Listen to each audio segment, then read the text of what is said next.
Autour de l'ambition de changer de paradigme pour trouver en ces déchets une ressource pour le développement économique et social des villes, telle est l'ambition du ministre de l'Habitat et du Développement urbain Célestine Ketchakoutez qui co-organise les États généraux sur la gestion des ressources en déchets urbains au Cameroun. Les assises ont pour cadre la salle du Conseil régional du centre à Yaoundé. La cérémonie d'ouverture de ce 6 mai 2025 connaît la présence du ministre de la décentralisation et du développement local, Georges Elango Obam, du gouverneur de la région du centre et toutes les parties prenantes de la chaîne. La rencontre vise à formuler de manière inclusive et participative des mesures et des initiatives couvrant la chaîne de gestion des déchets produits par les ménages et les entreprises.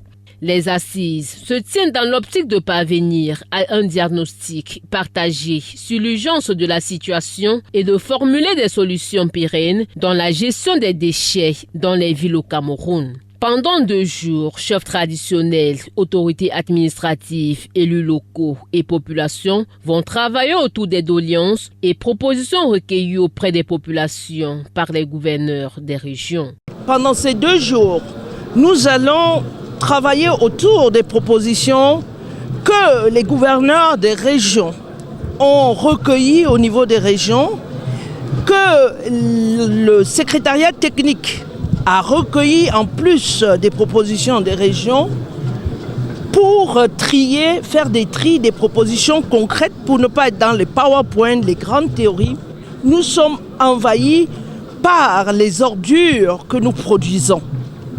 Comment mieux les adresser pour que ces ordures, qui sont en fait en réalité des richesses, soient valorisées pour retourner dans le circuit de consommation? Faut-il le rappeler, les États généraux sont une prescription du chef de l'État qui met ensemble les acteurs urbains pour trouver une solution durable dans la gestion des ressources en déchets urbains. Pensons que cela peut être résolu à la base en définissant une politique claire sur le type de contrat, sur le type de passation des marchés avec les entreprises qui donnent les services tels que le ramassage des déchets.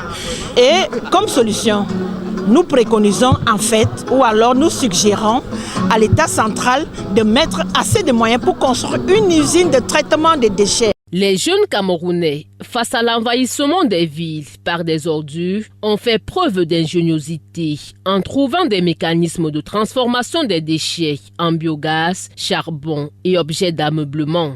On voit qu'il y a des Camerounais, des jeunes Camerounais et Camerounaises qui ont su que ces déchets sont des richesses et ont commencé à transformer.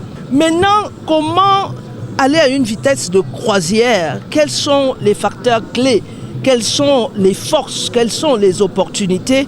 Au bout de ces 2 jours, nous allons mettre sur la table de M. le Président de la République qui a prescrit ces assises à travers le Premier ministre, chef du gouvernement, des propositions concrètes, court, moyen et long terme pour qu'à l'horizon 2030, qu'il n'y ait plus du tout d'ordures dans les rues. Il est donc attendu au terme des assises des propositions réalistes qui se projettent vers une économie circulaire.